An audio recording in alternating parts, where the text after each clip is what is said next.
LiLPac rocking the Lucario, Eclipse rocking Greninja, and then we have, of course, Orex Peach, Cheeks, Corrin. Lucario, always a cheesy wild card given the way that the Rage works and the way that Aura works, in particular in doubles. Very interesting. But Corrin always has that potent kill power at any %, so we might not even see crazy Aura. The thing is, those stocks are actually super important for Aura in doubles, so even at lower %, Lucario can be nuts. Yeah, especially with how lightweight Peach is. Corrin, definitely quite a bit heavier, but Lucario can definitely take care of stocks extremely well. The second best out of this composition. Next would obviously be Corrin because of just sheer range and kill power. But overall, this first game starting out, it's starting off pretty well with Eclipse and LiLPac really dictating the pace of the game. Yeah. We go kind of just forcing actions. I know that Orex traditionally, not a very defensive player, but I mean, it's funny that Eclipse, normally a pretty defensive player, and LiLPac, pretty aggressive. They make this work because you want your defensive player to be the one chilling and stock tanking. You want Lucario to be the aggressive one to go in like kind of like a frag grenade, explode, and then when he loses his stock, it's fine. He'll get that aura. Ooh. Yeah. Don't need much aura to make that work. Yeah, and now it's going to come down to...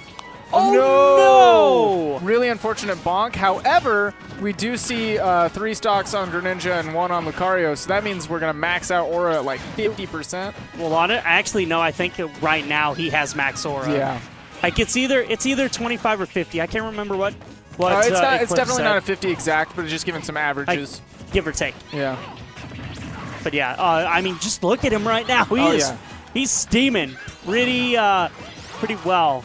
Right. I mean, if there's any character that you're somewhat okay with that happening with, Lucario is the one who's going to be able to make it work. Oh, and nice using the grab arbor on the forward throw there.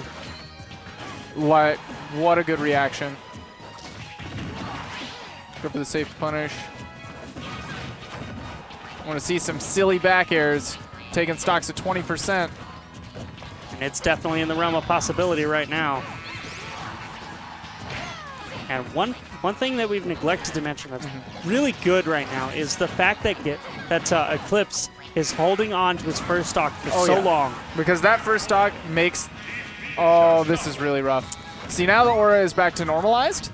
The way that aura works is it checks for like highest stocks versus lower stocks, and I believe if your teammate has 3 stocks and you have 1, that will make it the wildest, like, crazy aura you can possibly have, regardless of what your opponent's stocks are chilling at. Yes.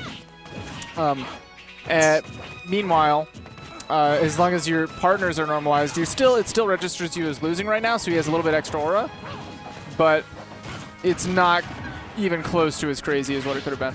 Yeah, though, he'll be reaching those aura percents here probably within a couple more hits, especially with hard hitters like Peach and Corrin. Yeah. Like, really the most important thing here is they need to start securing stocks, like, right there. Because otherwise... without this aura and without, like, specific team combos, they actually don't have a lot of really good ways to close out stocks. Like, single-player setups between both Greninja and Lucario, much harder in doubles, and just in general aren't the strongest to begin with. Oh.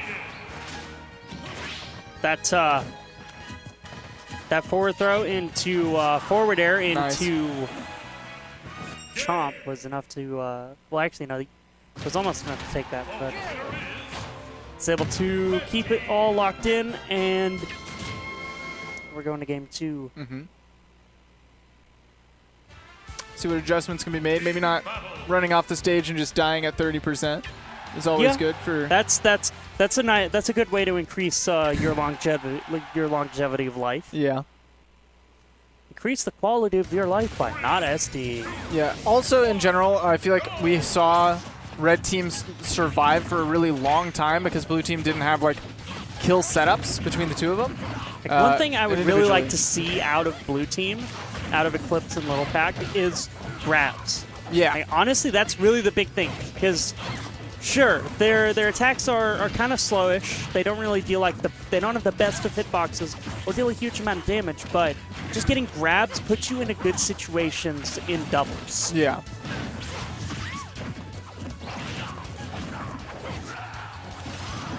Go. A little bit of a sandwich going on right here. Red team takes control of it. And now, ooh, like see, that back air is so strong with Aura. It's only going to keep getting stronger. Ooh, he's able to live there. Right, this is just normal crazy Aura because he's sitting at high percent. Now that it's gone, still will have a little bit more accelerated Aura, but he's going to have to work for it a little bit with stocks the way they are. Yeah, like they're probably going to die like 20% later. Meanwhile, Eclipse really has to hold on to this stock if he wants to make use of that Aura, but unfortunately not going to be doing so. So Aura's max cap, or like minimum cap, going to be a little bit raised. Something I would like to see a little bit more out of the blue team as well is just being able to interrupt.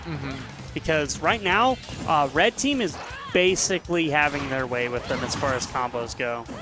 Yeah, and that kind of happens when you have two characters who don't have the fastest hitboxes or in general fastest mobility on the Lucario's end. Because he has like some fast, like his forward air can interrupt some things, but it doesn't have a lot of range. Doesn't have a lot of space.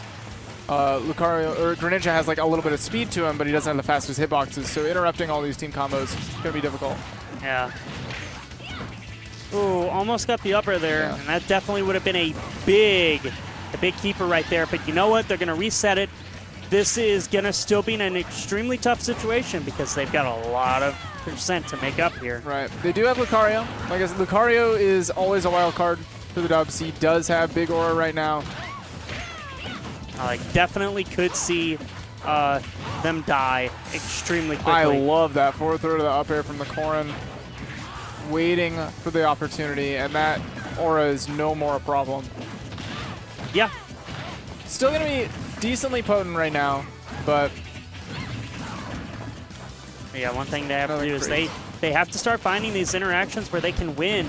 And kind of iffy on the throw there. Because one thing that a lot of people still like neglect to do in dubs is your best position is to be in a 1v1. What he could have done there instead of forward throwing him on stage is to back throw him off stage. Right, back throw off stage and then 2v1 Orex in the middle. Which Orex has definitely been the bigger thorn in their side because Orex always plays pretty slippery and doesn't really, and just takes longer to get KO'd compared to Cheeks. Man, but Cheeks has been doing such a good job after Orex gets in, gets aggressive, and finds those grabs. His finishing. Really, really good job making these final conversions. Yeah, and now Eclipse has a monumental mountain to climb here. Right, and he doesn't have the cheese factor that the Lucario's got going for him. So it's going to be solid neutral play. But, oh yeah, can't go high and low at the same time. Covering pretty much every option. Really smart Dragon Fang shot there to actually force him to kind of weave a little bit lower, and then the forward air is there for you, the down air is there for you. The only thing he probably could have done was like angle down and then angle back up. Because then he would have been able to get back to the ledge.